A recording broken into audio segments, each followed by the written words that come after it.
네, 여러분 안녕하세요. 회복TV 박지우 상담사입니다. 예, 이번 시간에는 회복 워크샵 첫 시간으로 나는 나를 누구라 생각하는가에 대한 이런 내용을 다루도록 하겠습니다. 이 워크샵, 이 유튜브 방송 TV는 바로 이 책, 제가 쓴 이 회복이라는 이 책을 쭉 다루는 그런 내용이 될 것입니다. 이 회복이라는 책은 제가 상담사로 일을 하는 교수로서 상담사로서 내담자를 만났을 때 그 내담자들이 실제로 변화하는 그 과정을 이 책을 읽고 이 TV를 듣고 보는 그런 과정에서도 똑같이 일어날 수 있었으면 하는 바람으로 이런 방송을 하는 것입니다. 그래서 정말 내담자를 대할 때와 똑같은 심정과 열정을 가지고 이 방송을 녹화하려고 합니다. 끝까지 잘 따라와 주시고 마음이 어려울 때 이런 TV를 보고 회복을 경험하셨으면 좋겠고요. 그런데 한 가지 주의 말씀 부탁드리는 것은 이 유튜브 방송이나 책을 읽는 것을 다 하더라도 전문적인 도움이 필요한 경우에는 그 효과가 미미할 수 있어서 전문적인 도움을 꼭 상담을 통해서 혹은 정신과 진료를 통해서 받으셔야 되는 경우도 있다라는 것을 이해를 하시고 이 TV를 보시고 책을 봐주시면 감사하겠습니다. 네, 첫 시간인데요. 나는 나를 누구라 생각하는가 하는 것을 살펴보겠습니다. 네, 나는 나를 누구라 생각하는지 확인하기. 우리가 상담을 받으러 처음 가게 되면 상담사들은 소위 주호소라는 것을 파악하기 위해서 노력을 할 텐데요. 상담을 받을 때 상담을 받으러 온 사람, 소위 말해서 내담자, 상담을 받으러 온 사람, 올레자 써서 내담자, 우리말식 표현인데 클라이언트, 상담 클라이언트의 우리말식 표현이 내담자가 되겠습니다. 그런데 이 상담을 받으러 갔을 때, 상담을 받을 때 상담을 통해 해결하고 싶은 문제가 무엇인가 하는 그 문제가 바로 주호소가 되는데요. 이 주호소를 물어보는 질문을 하게 됩니다. 상담사들이 어떤 이유로 상담을 받고 싶으셨나요? 오늘 어떤 얘기를 하고 싶으신가요? 어떻게 오셨나요? 이런 질문들을 통해서 주호소를 확인하게 되고요. 주호소를 확인한 이후에는 이 문제를 가장 최근에 겪은 때가 언제입니까? 언제부터 이러한 일을 겪으셨습니까? 라는 질문을 하게 됩니다. 소위 말해서 온셋, 문제가 발생한 시점을 확인하는 질문을 하게 되고, 그리고 그 다음에는 1년의 질문을 주고받은 후에는 그때 무슨 일이 있었나를 묻게 됩니다. 그때 무슨 일이 있었나를 묻게 되는 것은 어떤 증상이 발현하게 된 스트레스 사건, 소위 말해서 전문용어로 촉발 사건을 확인하기 위해서 묻는 질문이 되는 것이고요.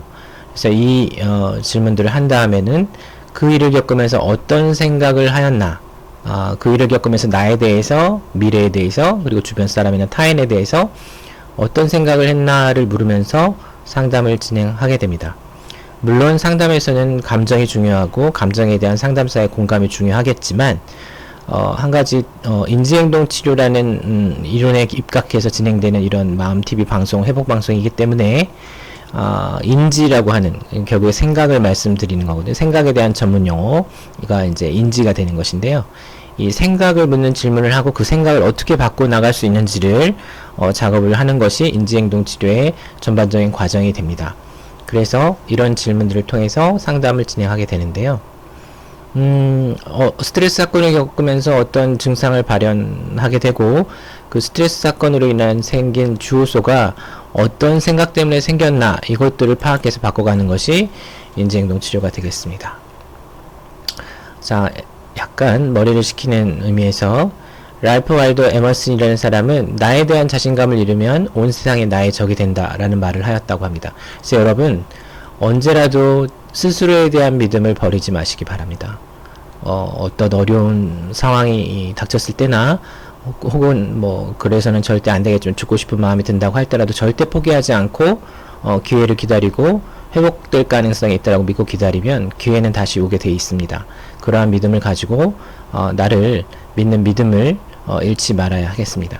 그런데 어떤 사건을 겪었을 때나 어린 시절에 어떤 일련의 경험을 하면서 여러분 스스로를 어떤 사람이라고 생각하고 계신가요? 이게 참 상담이나 여러가지 측면에서 성취나 여러가지 측면을 평가하는 데 중요한 이슈가 됩니다.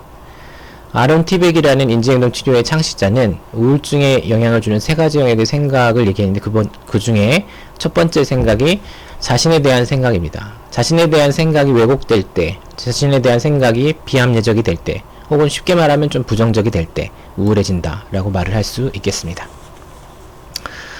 우리가 스스로를 어떻게 생각하느냐가 건강한 삶을 영위하느냐, 우울증을 겪느냐에 큰 영향을 주게 되는데요. 인지행동 치료의 대전제는 사람의 생각과 행동과 정서가 느슨하게 연결된 톱니바퀴여서 생각을 바꾸게 되면 천천히라도 정서와 행동이 바뀌게 된다라고 믿는다는 것입니다.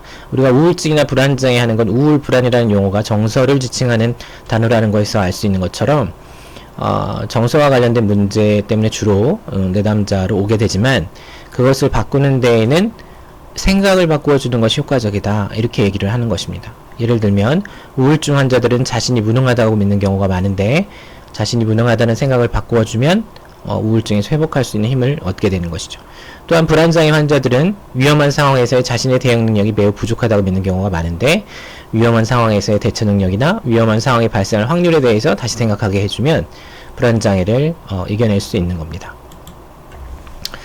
자신에 대한 믿음이 작동하는 원리와 사례에 대해서 좀 살펴보면 일단 긍정적인 믿음의 작동 사례를 살펴보면 에디슨이 이런 얘기를 했죠. 어떤 기자가 전구를 1000번의 실패가 후에 전구를 발명한 다음에 기자와의 인터뷰에서 어떻게 1000번의 실패를 견뎌내실 수 있었습니까? 이런 질문을 받고 나에게 실패란 없었습니다. 단지 안 되는 방법을 999번 찾아낸 경험만 있었을 뿐입니다. 라고 대답을 했다는 것으로 유명하죠. 그래서 실패라는 경험을 자신 존재에 대한 어떤 자존감이 저하될 만한 이슈로 받아들이지도 않고 실패 경험이라고 얘기를 하지도 않았다는 거죠. 또한 변화심리학의 대가이고 미국 대통령의 자문위원단에 속해 있는 안소니 로빈스라는 사람은 비슷한 얘기를 했는데요. 실패를 피드백으로 받아들이고 계속 정진하라. 그러면 성공할 수 있다. 이런 얘기를 했다라는 겁니다. 대학 졸업장도 없이 욕조에서 설거지를 하던 안소니 로빈스는 대저택에 전용 헬기를 타고 다니면서 요새 강연을 이끌어가고 있다고 합니다. 나는 나를 누구라 생각하는지 확인하기. 자, 이걸 확인하기 위해서는 요즘 힘든 것이 무엇인지 살펴봐야 되고요. 언제부터 그랬는지, 그때 무슨 일이 있었는지, 그 사건에 대해서 어떤 생각을 했고, 그 사건 이후에 나에 대해서, 타인에 대해서, 그리고 미래에 대해서 어떤 생각을 했는지를 살펴봐야 된다는 겁니다. 가상의 사례 A씨의 사례를 보면서 조금 이해를 돕자면 20대 후반의 남성인데요. 여자친구와 헤어진 후 극심한 불안정과 자살사고를 경험했는데 어린 시절에 부모님이 불화가 있었고 부모님은 경제 문제, 돈 문제로 부부싸움 후에 싸움 후에는 항상 어머니가 집을 나갔다 돌아오는 것으로 마무리되는 경험을 반복했습니다.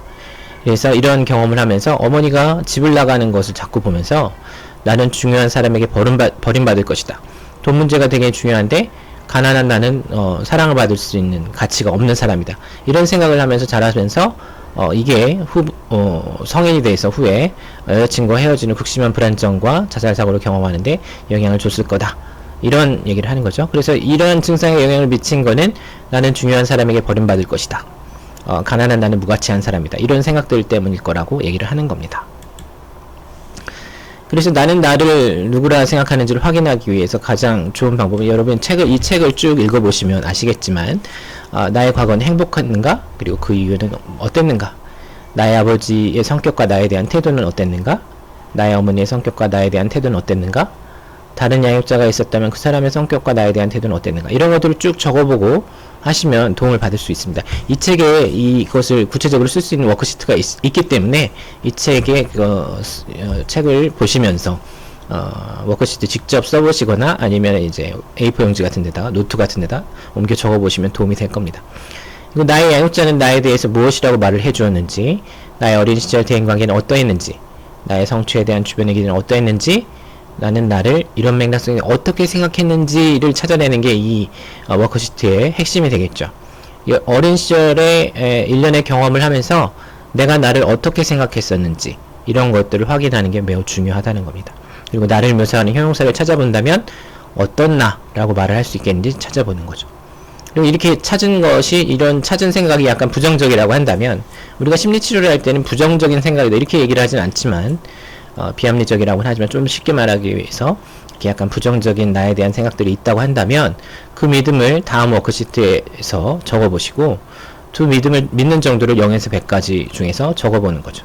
그리고 나에 대한 핵심 믿음을 형성하게 된 배경이 진실을 확인하기 이상적이었는지. 이게 무슨 말이냐면 어린 시절에 부모님이 나를 안정적으로 나에 대해서 스스로 자신감을 갖게 할 만큼 나에 대한 진실한 생각, 나의 가치에 대한 진실한 생각을 가질 수 있게 할 만큼 안정적인 환경에서 나를 양육해 주었는가, 이런 것을 확인해 보자는 겁니다. 그리고 만약에 그렇지 않았다면 내 믿음이, 나에 대한 믿음이 부정적이고 형용사가 부정적이라면 대안적인 믿음과 대안적인 형용사는 무엇이 있겠는지를 써보고, 또 이제 그 대안적인 믿음이 당장에 머리로는 믿어지겠지만 가슴으로는 잘 믿어지지 않을 수 있기 때문에 머리로만 느껴지는 이 대안적인 합리적인 믿음을 조금 지지하는 근거가 무엇이었는지도 살펴보는 거, 이런 것들이 필요하고요.